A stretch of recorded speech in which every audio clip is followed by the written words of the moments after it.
প্রিয় উপস্থিতি, আমরা আজকে আলোচনা করব আমাদের প্রিয় নবী রাসূল সাল্লাল্লাহু আলাইহি সাল্লামের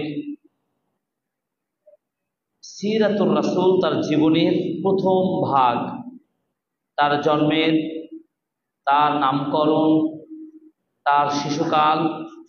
আমরা এই বিষয়গুলো আলোচনার প্রয়াস পাবো ইনশাআল্লাহ। ওমা তাওফিক ইল্লা বিল্লাহ। পৃথিবীতে যত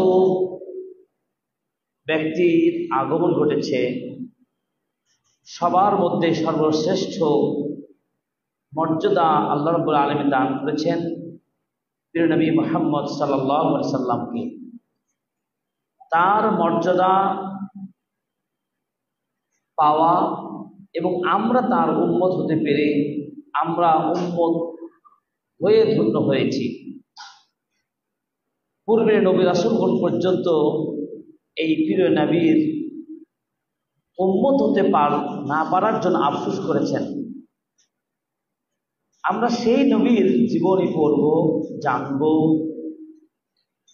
যার সম্পর্কে আল্লাহ রাব্বুল আলামিন কোরআনুল কারীম সূরা আম্বিয়া 21 নম্বর সূরা আম্বিয়া 107 নম্বর আয়াতে বলতেন, ওয়ামা আরসালনাকা ইল্লা রাহমাতাল লিল আলামিন। আর আমি আপনাকে গোটা বিশ্বের মানুষের জন্য রহমত স্বরূপ প্রেরণ করেছি। বলুন আলহামদুলিল্লাহ। রহমতের নবী, তার এই জীবনী নিয়ে আলোচনা করব। আমরা তার জীবন কালকে দুইটি ভাগে ভাগ করব। একটি হলো মাক্কি জীবন, একটি হলো মাদানী জীবন। মাক্কি জীবন, তার জন্ম এবং সেখানে তার বেড়ে ওঠা, যার 53 বছর অবস্থান করেছেন। কত বছর? 53 বছর। আর বাকি 10 বছর মদিনায় তিনি অবস্থান করেছেন। এই তার 63 বছর জিন্দেগির নবুয়তের জিন্দেগি হলো 23 বছর।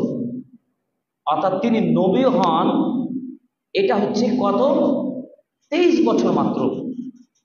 40 বছর আগ পর্যন্ত তিনি নবী হননি, আল্লাহ তাকে নবী বানাননি। কিন্তু 40 বছর থেকে নিয়ে 63 বছর, এর মাঝের 23 বছর তার নবুয়তের জিন্দেগি। তার 13 বছর মক্কায়, যার 3 বছর গোপনে দাওয়াত দেন, 10 বছর প্রকাশ্যে দাওয়াত দেন। এরপরে তিনি হিজরত করে মদিনায় আসেন। মদিনায় বাকি 10 বছর তিনি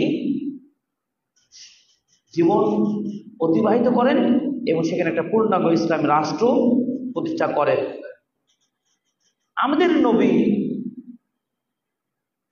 পৃথিবীতে আসা,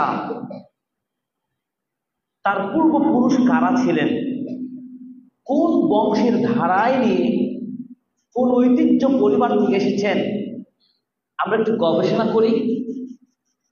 পৃথিবীতে কয়েকজন বিশেষ নবী 3টা স্টেপ রয়েছে। যেমন প্রথম মানুষ হিসেবে আদম, আমাদের আদি পিতা। এরপরে একটা স্তর হচ্ছে নূহ আলাইহিস সালাতুস সালাম থেকে নিয়ে ইব্রাহিম পর্যন্ত একটি দ্বিতীয়, তিনি হচ্ছে নবীদের মধ্যে শীর্ষ পর্যায়ের নবী। এবং তৃতীয় স্তরে ইব্রাহিম নবী, যিনি পরবর্তীতে সকল নবী রাসূল ইব্রাহিমের বংশধর থেকেই আসা। এই জন্য ইব্রাহিম আলাইহিস সালাতু সালামকে কি বলা হয়? মিল্লাতু আবিকুম, তোমাদের মিল্লাতের পিতা। তো ইব্রাহিম আলাইহিস সালাতু সালামের 2টি পুত্র ছিল, এক ইসহাক আর হলো কি ইসমাঈল। ইসমাঈল এবং ইসহাক, ইসমাঈল ছিলেন বিবি হাজেরার পুত্র, ইসহাক ছিলেন মা সারা এর পুত্র।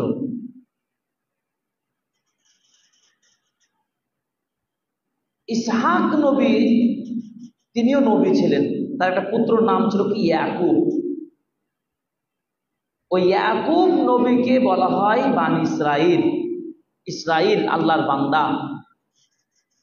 ইসরাইল ইয়াকুব থেকে পরবর্তী লক্ষাধিক রাসূল নবী রাসূলদের আগমন ঘটেছে, সুবহানাল্লাহ। আর ইব্রাহিম নবীর অপর পুত্র কি? ইসমাঈল আলাইহিস সালাম। তার বংশ থেকে একজন নবীর আগমন ঘটে, তিনি হলেন কি? মুহাম্মদ সাল্লাল্লাহু আলাইহি সাল্লাম। এবং ইসমাঈল আলাইহিস সালামের মা ছিল হাজেরা, যেই মা এবং পুত্রকে আল্লাহর নির্দেশে আল্লাহ রাব্বুল আলামিন ইব্রাহিমকে নির্দেশ দিয়ে বলেছিলেন সেই মক্কার প্রান্তরে, মরু প্রান্তরে ফাঁকা মাঠে রেখে এসেছিলেন। এরপরে সেখানে জমজম কূপের উৎপত্তি হয় বাইতুল্লাহর পাশেই। এরপরে কোরআনুল কারিমে যে 25 জন নবী এসেছেন, কোরআনুল কারিমে 25 জন নবীর নাম এসেছে। তার মধ্যে আদম আলাইহিস সালাম, নূহ আলাইহিস সালাম, ইদ্রিস আলাইহিস সালাম এবং মুহাম্মদ সাল্লাল্লাহু আলাইহি সাল্লাম, এই 4 জন ব্যতীত বাকি 21 জন নবী হচ্ছেন কি? ইসহাক এবং ইয়াকুব এর বংশধরের নবী রাসূলগণ। আর শ্রেষ্ঠ নবী হিসাবে আসলেন কি? ইসমাঈল আলাইহিস সালামের বংশধর থেকে আসলেন আমাদের নবী, শ্রেষ্ঠ নবী, আখিরি পয়গম্বর মুহাম্মদ রাসূলুল্লাহ সাল্লাল্লাহু আলাইহি সাল্লাম। এই মুহাম্মদ সাল্লাল্লাহু আলাইহি সাল্লামের জন্ম মৃত্যু কবে? আমাদের নবীর পিতার নাম আব্দুল্লাহ, মুহাম্মদ বিন আব্দুল্লাহ। তিনি হজরী বছরে 9 রবিউল আউয়াল সোমবার সুবহে সাদিকের পর, ফজরের পরে পরে জন্মগ্রহণ করেন। তার এই জন্ম তারিখ নিয়ে একাধিক মন্তব্য পাওয়া যায়।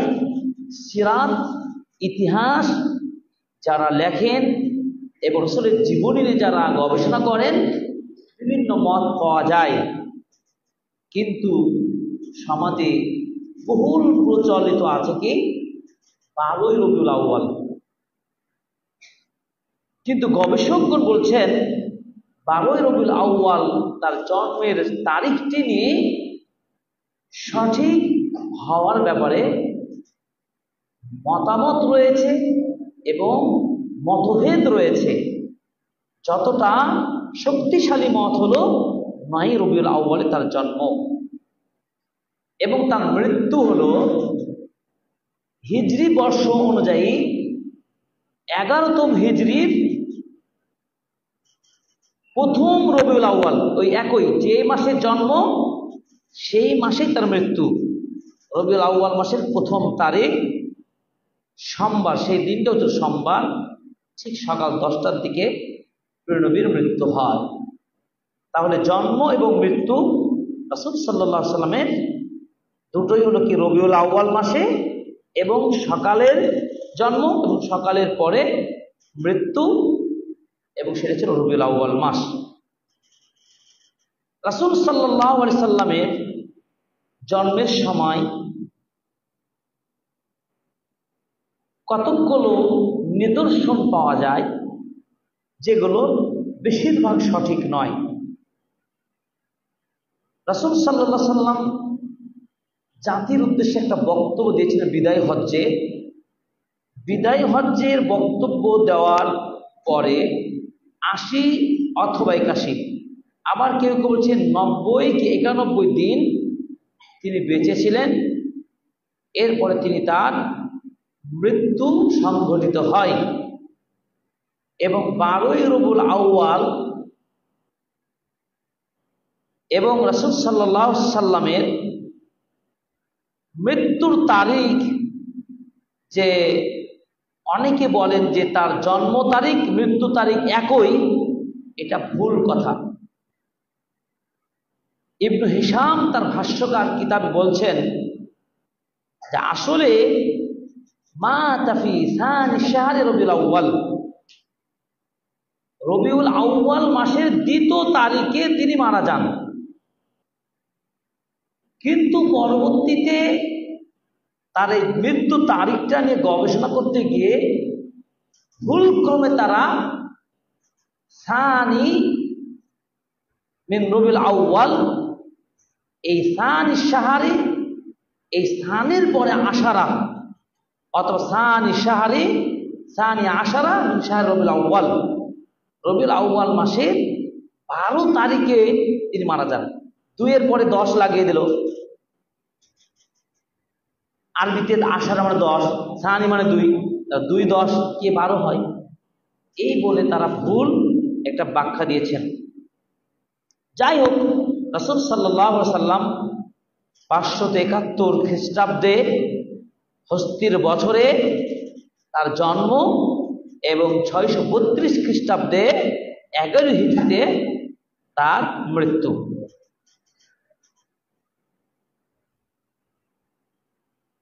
রাসূল সাল্লাল্লাহু আলাইহি সাল্লামের আগমনটা ছিল ইব্রাহিম নবী থেকে আমাদের নবীর ব্যবধান কতদিন? ইব্রাহিম নবী থেকে আমাদের নবীর জন্মের ব্যবধান হলো 2585 বছর। তার মানে 2585 বছর 7 মাস 20 দিন, এত দিনের ব্যবধান আমাদের নবী এবং ইব্রাহিম নবীর ব্যবধান। নূহ আলাইহিস সালামের সময় প্লাবন হয়, অর্থাৎ বন্যা হয়। সে বন্যার যে ঘটনা ঘটে তার 3675 বছর পরের ঘটনা রাসূলের জন্মটা। সুবহানাল্লাহ। রাসূল সাল্লাল্লাহু আলাইহি সাল্লাম দুনিয়াতে বেঁচে ছিলেন 22,330 দিন 6 ঘন্টা, যদি আমরা দিনের হিসাবে চিন্তা করি 63 বছরকে। তার মধ্যে নবুয়তের দিনই ছিল তার 8156 দিন, ওই 23 বছর। রাসূল সাল্লাল্লাহু আলাইহি সাল্লামের বংশ, তিনি মক্কার সবচেয়ে সম্ভ্রান্ত বংশ। কোন বংশে জন্মগ্রহণ করেন? কুরাইশ বংশে। কুরাইশ বংশের শ্রেষ্ঠ একটা শাখা হলো কি হাশেমি গোত্র। তার পিতার নাম আব্দুল্লাহ, মাতার নাম আমেনা, দাদার নাম কি আব্দুল মুত্তালিব, দাদির নাম ফাতেমা, নানার নাম ওয়াহাব, নানির নাম বাররাহ। রাসূলের নানার নাম কি? নানার নাম ওয়াহাব, নানার নাম কি ওয়াহাব। নানার বংশধর রাসূল সাল্লাল্লাহু আলাইহি সাল্লামের ঊর্ধ্বতম যে বংশ তালিকা রয়েছে, ঊর্ধ্বতম দাদা কিলাব এর সাথে এবং নানির বংশধর কুসাই বিন কিলাবের সাথে পরস্পরের 2 গোত্রেরটা যুক্ত হয়ে যায়। তার মানে দাদা আব্দুল মুত্তালিব ছিলেন বানু হাশিম গোত্রের সর্দার এবং নানা ওয়াহাব ছিলেন বনু জোহরা গোত্রের সর্দার। দাদা হাশিমি গোত্র, নানা জোহরা গোত্র, এই 2 গোত্র ছিল সেই সময় আরবের সবচেয়ে সম্ভ্রান্ত মর্যাদাবান বংশের জন্মগ্রহণ করা আমাদের প্রিয় নবী সাল্লাল্লাহু আলাইহি সাল্লাম। কোন সাধারণ পরিবার, কোন সাধারণ ছোটখাটো কোনো অপরিচিত বংশ থেকে আমাদের নবীর আগমন হয়নি। সেই সময়ের নানা বংশ যেমন সম্ভ্রান্ত, দাদা বংশটাও খুব নামি দামি গ্রহণযোগ্য বংশ। এই যে রাসূল সাল্লাল্লাহু আলাইহি ওয়াসাল্লাম বলেছেন, বুইসতু মিন খায়রি কুরুনি বানি আদম করনান ফাকারনা হাত্তা কুনতু মিনাল করনিল্লাযী কুনতু ফীহি। আমি যুগের যে ধারাবাহিকতা, এই ধারাবাহিকতা অনুযায়ী বনু আদমের সর্বশ্রেষ্ঠ যুগে আমি জন্মগ্রহণ করেছি। সুবহানাল্লাহ। ওই বনু আদম যতগুলো মানুষের আগমন হয়েছে, যতগুলো যুগ পেয়েছে, সেসব যুগের সর্বশ্রেষ্ঠ যুগ, এই শ্রেষ্ঠ যুগে আমার জন্ম, এবং আমি এসে সেই যুগের সর্বশেষ ব্যক্তি। তিনি যে কত সম্ভ্রান্ত বংশের নবী ছিলেন, রোম সম্রাট হেরাক্লিয়াস যখন বাণিজ্য দলের অন্যতম আবু সুফিয়ানকে জিজ্ঞাসা করেছিলেন, আচ্ছা তুমি বলো তো, তোমাদের মক্কায় মুহাম্মদ নামে একজন শিশুর জন্ম হয়েছে, সে তার বংশ পরিচয়টা কেমন, কোন বংশে তার জন্ম হয়েছে? তখন আবু সুফিয়ান কিন্তু ইসলাম গ্রহণ করেনি। তখন আবু সুফিয়ান তখন রাসূলকে মেনে নেয়নি। তার মানে স্বাভাবিক একটা শত্রুতা থাকবে। শত্রুতা থাকা সত্ত্বেও আবু সুফিয়ান সেদিন সত্য উত্তরটা দিয়েছিলেন হেরাক্লিয়াসের কাছে। কি বলে জানেন? যে আমাদের মক্কায় যিনি নবুয়তের দাবি করেন, কুরাইশ বংশের জন্মগ্রহণ করা মুহাম্মদ হচ্ছেন সবচাইতে সম্ভ্রান্ত পরিবারের জন্মগ্রহণ করা সন্তান। আলহামদুলিল্লাহ। হুয়া ফীনা যু হাসাবিন, তিনি আমাদের মধ্যে সর্বোচ্চ উচ্চ বংশীয় সন্তান। হেরাক্লিয়াস আবু সুফিয়ানের এই জবাব শুনে তিনি সেদিন বলেছিলেন, কাযালিকার রাসূল তুবআসু ফি আহসাবি কওমিহা, এভাবে প্রত্যেক যুগের নবী রাসূলগণ কে আল্লাহ প্রেরণ করেন, প্রত্যেক যুগের শ্রেষ্ঠ বংশের মধ্যে থেকে আগমন হয়। আছে না কিছু কিছু একটা এলাকায়, পাড়ায় বা অঞ্চলে প্রত্যেকটা বংশ কি সম্ভ্রান্ত উচ্চ বংশের, খুব শিক্ষিত না? কিছু কিছু বংশ থাকে খুব শিক্ষিত, আদর্শ, ধনাঢ্য। তা রাসূল সাল্লাল্লাহু আলাইহি সাল্লাম যে বংশে আসেন, সেই সময় আরবে সবচেয়ে সম্ভ্রান্ত, সবচেয়ে মর্যাদাবান, ক্ষমতাবান, উচ্চ বংশীয় পরিবারে জন্ম। এবং রাসূল সাল্লাল্লাহু আলাইহি সাল্লাম তিনি বলছেন, ইন্নাল্লাহ আস্তাফা মিন ওয়ালাদ ইব্রাহিম ইসমাঈল, আল্লাহ তাআলা ইব্রাহিমের পুত্র ইসমাঈলকে বেছে নিয়েছেন। ওয়াসফা মিন ওয়ালাদ ইসমাঈল বানি কেনানা, এবং ইসমাঈলের বংশ থেকে সন্তান হিসাবে বেছে নিয়েছেন কেনানাকে, এবং কেনানা বানি কেনানা থেকে আল্লাহ বেছে নিয়েছেন কুরাইশ বংশকে, এবং কুরাইশ বংশ থেকে আল্লাহ হাশেম গোত্রকে বেছে নিয়েছেন। আর আমি হচ্ছে সেই হাশেম বংশ থেকেই এসেছি। তাহলে নবীজি কোন বংশে? কুরাইশ বংশের কোন শাখা? হাশেম শাখা। আমাদের ছোট্ট ছোট্ট বাচ্চা যারা রয়েছে, তোমরা, তোমাদেরকে আমাদের বালক, প্রিয় নবী, শিশু নবী জন্ম, তার জীবনী, তার বংশ পরিচয় জানা দরকার কি দরকার না? জানতে হবে, চিনতে হবে। রাসূল সাল্লাল্লাহু আলাইহি ওয়াসাল্লাম আরো বলেছেন, আনা দাওয়াতু আবি ইব্রাহিম ওয়া বুশরা ঈসা আলাইহিস সালাম, আমি আমার পিতা ইব্রাহিমের দোয়ার ফসল।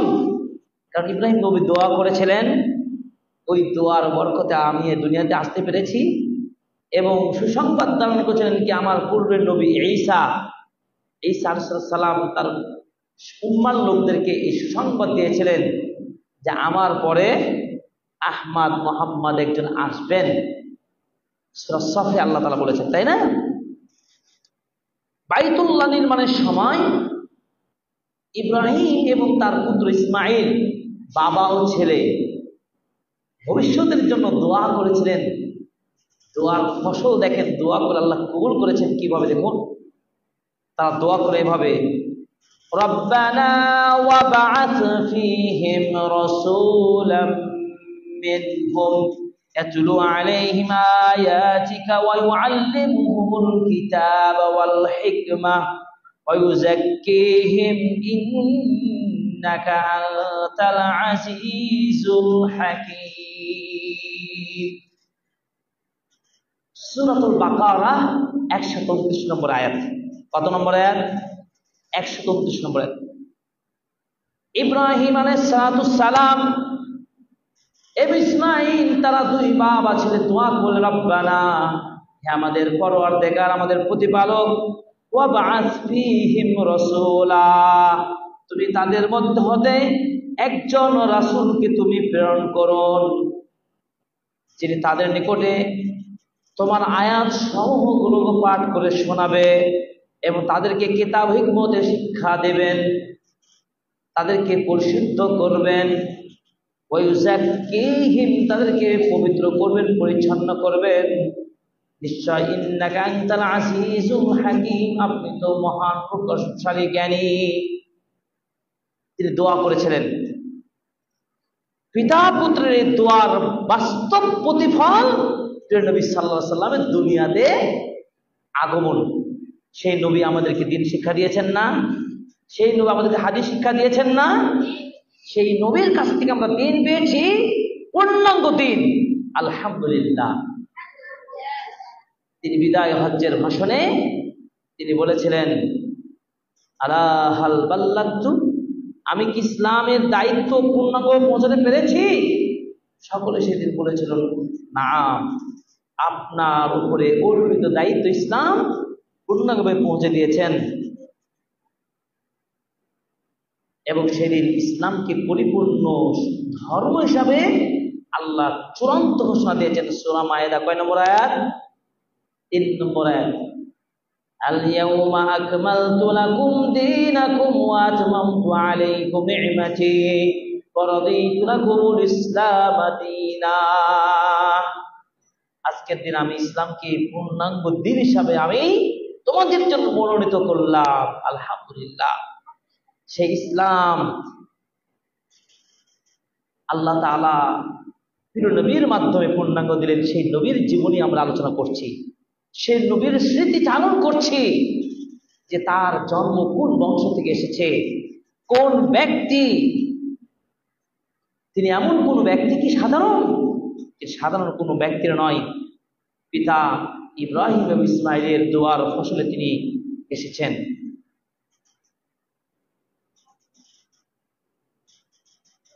এরপরে রাসূল সাল্লাল্লাহু আলাইহি সাল্লামের বংশধারাটাকে আমরা 3টা ভাগ করতে পারি।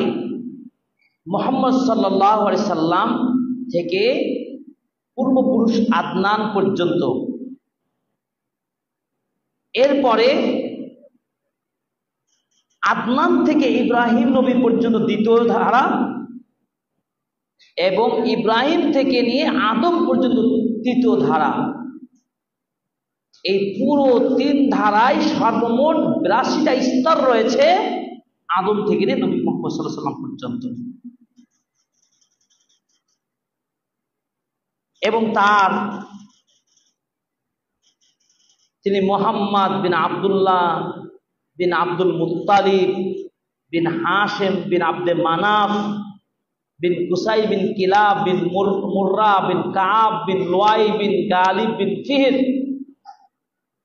বিন মালিক বিন নজর বিন কিনানা বিন খুজাইমা মুদ্রিকা বিন ইলিয়াস বিন মুয়াজ বিন নিজার বিন মাদ বিন আদনান। 22তম পুরুষ। এই পুরো হচ্ছে রাসূল সাল্লাল্লাহু আলাইহি ওয়াসাল্লামের বংশ ধারা। মুহাম্মদ বিন আব্দুল্লাহ থেকে শুরু এবং মাদ বিন আদনান এসে শেষ। এভাবে রাসূল সাল্লাল্লাহু আলাইহি ওয়াসাল্লামের পুরো বংশধারা আমরা লক্ষ্য করতে পারি। রাসূল সাল্লাল্লাহু আলাইহি ওয়াসাল্লাম এমন একটা সময়ে জন্ম হলো, যিনি জন্মকালে ইয়তীম নবী। ইয়তীম নবী, আল্লাহু আকবার। তিনি হলেন বিশ্ব নবী।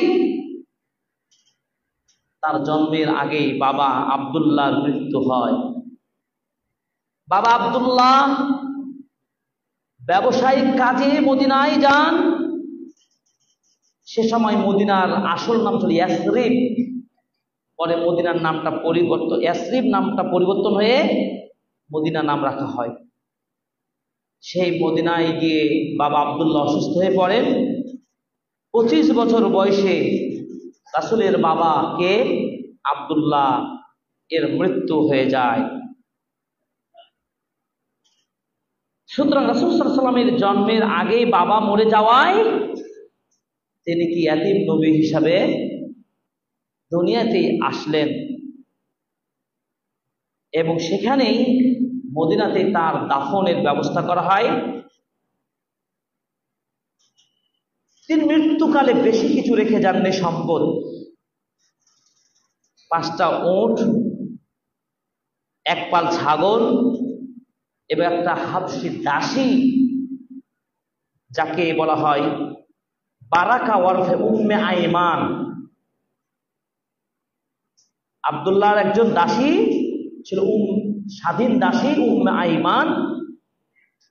এই সম্পদটুকু রেখে তিনি মৃত্যুবরণ করেন।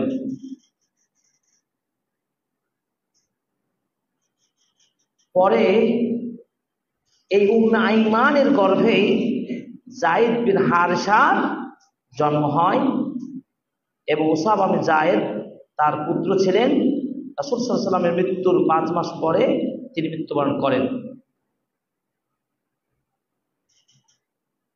এরপর আসি, রাসূল সাল্লাল্লাহু আলাইহি ওয়াসাল্লামের যখন জন্ম হলো তখন দাদা আব্দুল মুত্তালিব কতই যে আনন্দিত হয়েছিলেন। এত সুন্দর উজ্জ্বল চেহারা নিয়ে রাসূলের জন্ম হলো, সুবহানাল্লাহ। দাদা আব্দুল মুত্তালিব তাকে কোলে করে নিয়ে বাইতুল্লাহর ঘরের সামনে চলে এসে খুব আনন্দে তিনি তার নাম রাখেন মুহাম্মদ সাল্লাল্লাহু আলাইহি সাল্লাম। তাহলে মোহাম্মদ নামটা কে রেখেছেন? দাদা আব্দুল মুত্তালিব। দাদা আব্দুল মুত্তালিব তার নাম রেখেছেন। প্রচলিত নিয়ম অনুযায়ী 7ম দিনে আকিকা করে খাতনা করে তার নামটা রাখা হয় মোহাম্মদ। ইতিহাসবিদদের মতে অনেকে বলেন জন্ম থেকেই খাতনা করা ছিল, তবে এই মতগুলো সঠিক নয়। প্রচলিত নিয়ম অনুযায়ী আরব দেশে সে সময় আকিকা করা, খাতনা করার বিধান ছিল 7ম দিনে আকিকা করা। তো দাদা আব্দুল মুত্তালিব সেই সূত্র ধরে তিনি বাইতুল্লাহর গৃহে আল্লাহর নিকট দোয়া করে তিনি কুরাইশ সকল মানুষকে খাওয়া দাওয়া করে প্রিয় ছেলের সন্তান নাতি মুহাম্মদ সাল্লাল্লাহু আলাইহি সাল্লামের নাম রাখেন মুহাম্মদ। লোকেরা তাকে জিজ্ঞাসা করলেন, আচ্ছা আপনি মুহাম্মদ নাম কেন রাখলেন? আব্দুল মুত্তালিব আব্দুল্লাহর সন্তান পেয়ে কতটা খুশি, তিনি বললেন, আমি চাই আমার এই মুহাম্মদ সারা পৃথিবীতে যেন প্রশংসিত হয়। এই আশা পোষণ করে তার নাম হয়েছে কি মুহাম্মদ। তার আরেকটা নাম কি? আহমদ। কুরআনুল কারিমে এই মুহাম্মদ এবং আহমদ উভয় নামই কিন্তু এসেছে। মুহাম্মদ নামটা কয়বার এসেছে? 4 বার। কোন কোন সূরা? সূরা আলে ইমরানের 144 নম্বর আয়াত, সূরা আহজাবের 40 নম্বর আয়াত, সূরা মুহাম্মদের 2 নম্বর আয়াত, সূরা ফাতার 29 নম্বর আয়াত। 4 মুহাম্মদ রাসূলুল্লাহ নাই? এবং রাসূলের নামে একটা সূরার নাম আছে মুহাম্মদ, সূরা মুহাম্মদ।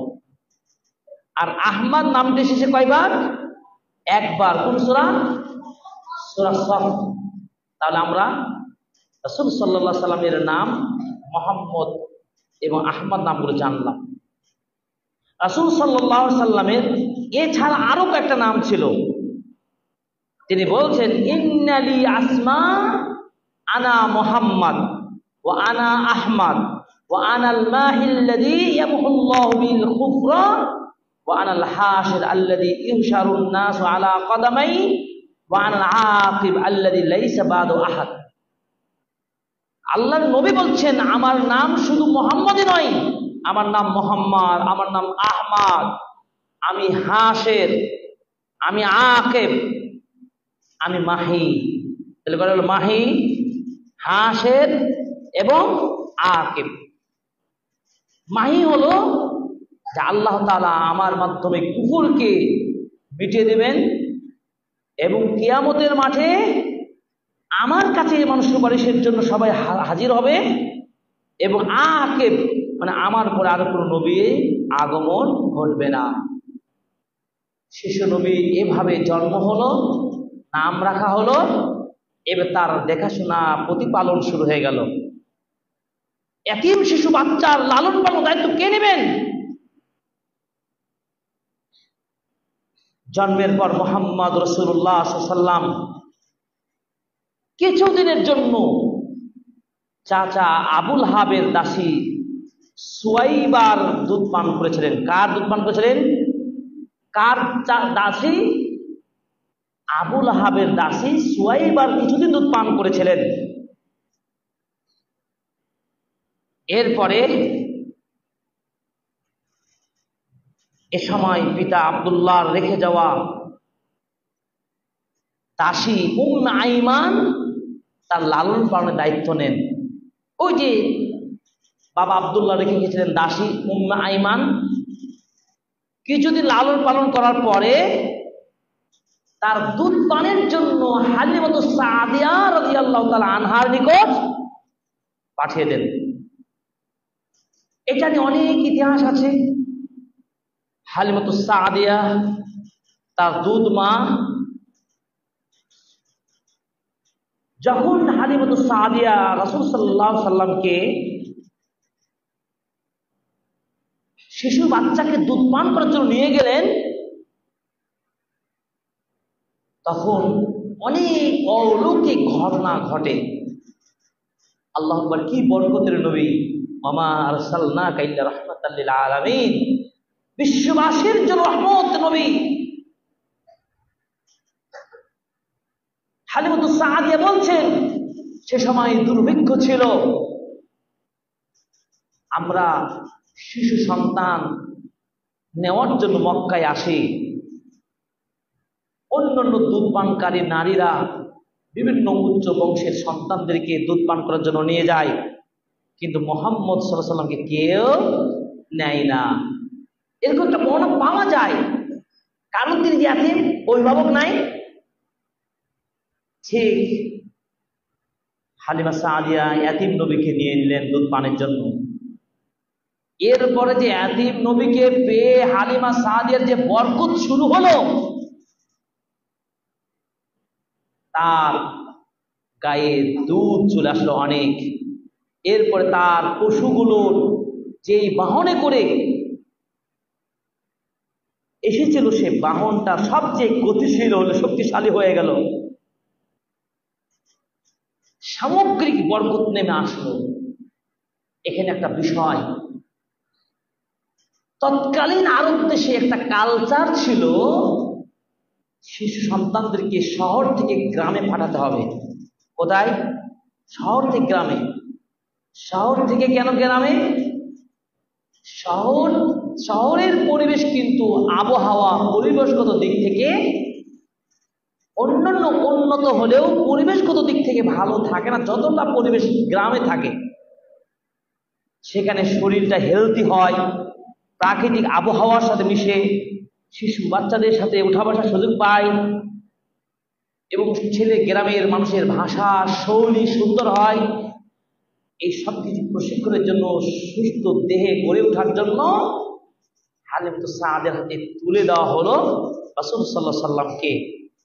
2 বছর দুধ পান করার পরে মা আমিনার নিকট সন্তানকে ফিরিয়ে দিল। পরবর্তীতে হালিমা ছাড়তে চায় না এই সন্তানকে, এই বরকতের এই শিশু নবী মুহাম্মদ সাল্লাল্লাহু আলাইহি ওয়াসাল্লাম। এরপরে আবারও তাকে পুনরায় হালিমার কাছে রাসূল সাল্লাল্লাহু আলাইহি ওয়াসাল্লামকে দেওয়া হয়। এই দ্বিতীয় দফায় যখন হালিমাতুস সাআদা রাসূলকে নিয়ে গেলেন, তখন জন্মের চতুর্থ কিংবা পঞ্চম বছরে রাসূল সাল্লাল্লাহু আলাইহি ওয়াসাল্লামের এই বক্ষকে বিদর্ণ করা হয়। তিনি ছোট বাচ্চাদের সাথে মাঠে ছাগল, বকরি, মেষ এগুলো নিয়ে চলাতে যান। এই প্রতিমধ্যে আল্লাহর ফেরেশতা এসে বুকটাকে ছিঁড়ে দিয়ে তার বক্ষ বিদীর্ণ করা হয়। সাথে থাকা শিশু বাচ্চারা, বন্ধুরা ভয় পেয়ে হালিমার সাদিয়াকে জানান শিশু মুহাম্মদের বুক কেটে দেওয়া হয়েছে।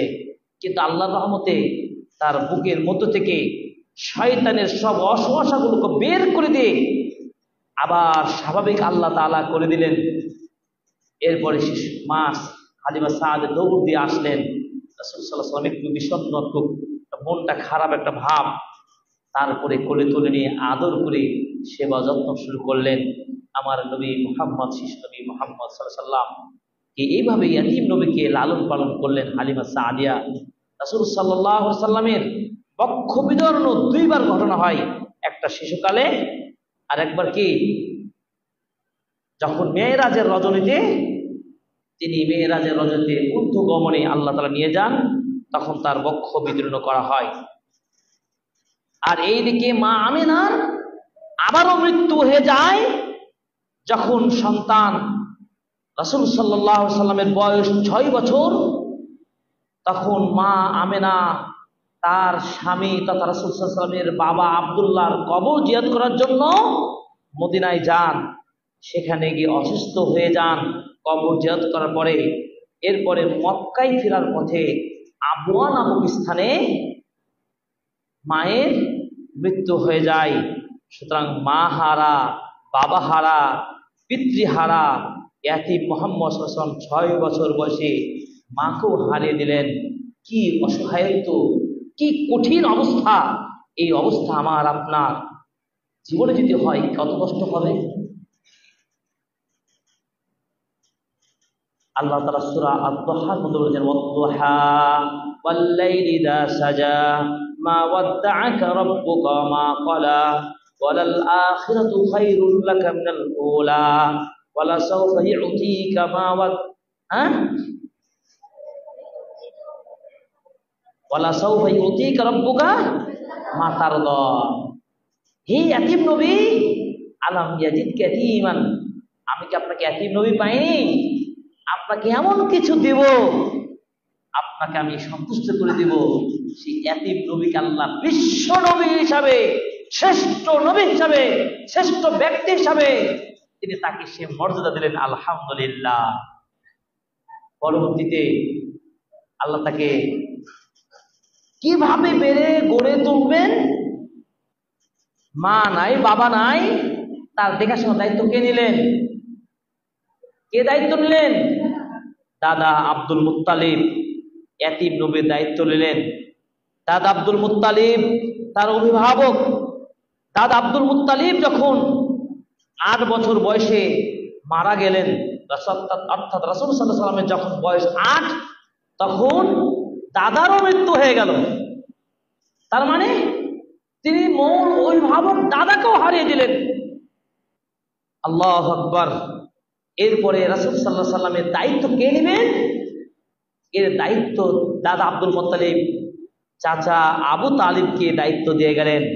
চাচা আবু তালিব প্রায় 40 বছর আপন ভাতিজা মুহাম্মদের অভিভাবক হিসাবে দায়িত্ব পালন করলেন।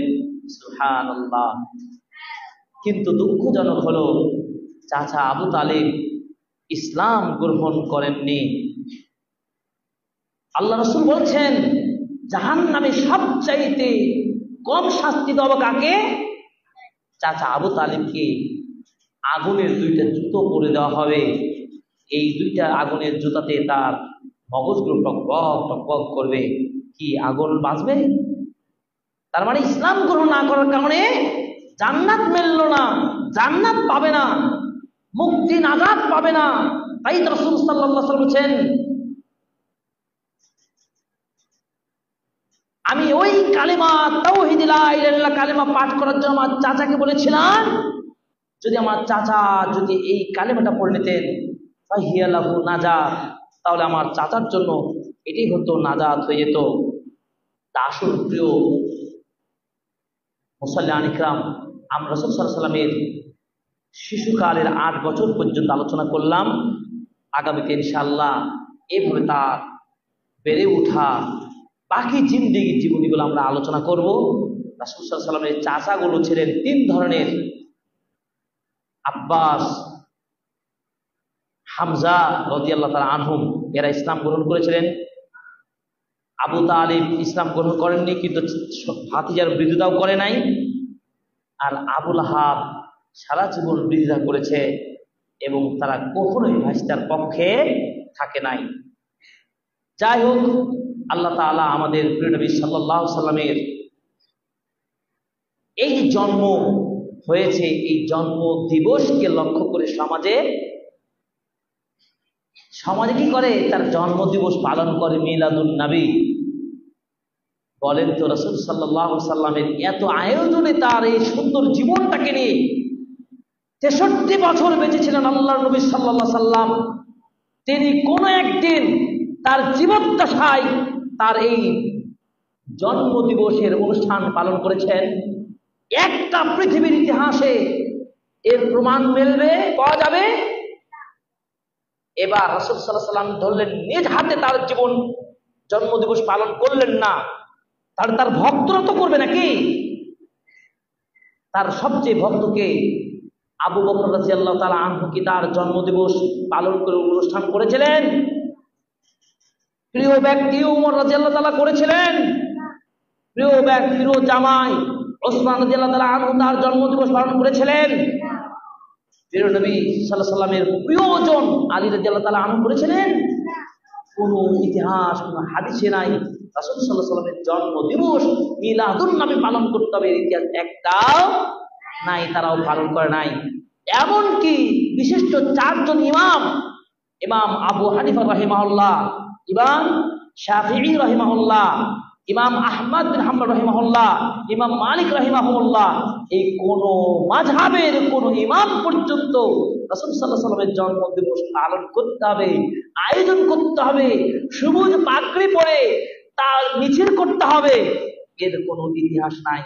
বরং রাসূল সাল্লাল্লাহু আলাইহি ওয়াসাল্লামের নামে জন্মদিবস পালন করা, মিলাদুন নবী পালন করা, এটি সম্পূর্ণ বিদআত। এমন কাজ আমরা করব না, বরং আমাদের নবীর জীবনী আমরা জানবো, তার জীবনের আদর্শগুলো গ্রহণ করব। এই জন্য আল্লাহ বলেছেন, লাকাদ কানা লাকুম ফি রাসূলিল্লাহি উসওয়াতুন হাসানাহ, তোমাদের জন্য উত্তম আদর্শ হচ্ছে রাসূল সাল্লাল্লাহু আলাইহি ওয়াসাল্লামের আদর্শ।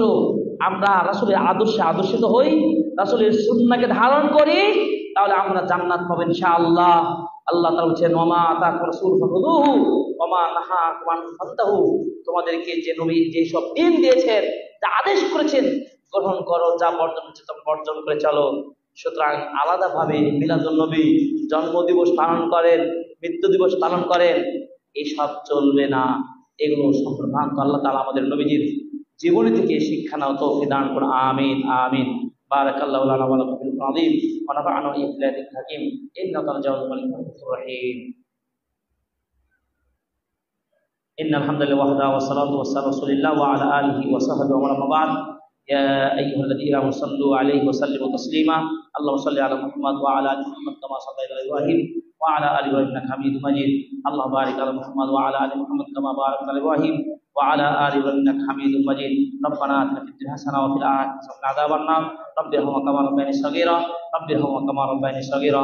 আল্লাহুম্মা ইগফির মুমিনিনা ওয়াল মুমিনাত ওয়াল মুসলিমিনা ওয়াল মুসলিমাত। ইয়া আল্লাহ, তুমি আমাদের ভুল ত্রুটি ক্ষমা করো। আমিন। ইয়া আল্লাহ, আমাদের অসুস্থতাকে সুস্থতা দান করো। আমিন। ইয়া আল্লাহ, অনেকে অসুস্থ রয়েছেন, অনেকে বিপদে পড়েছেন, আল্লাহ সকলকে সুস্থ দান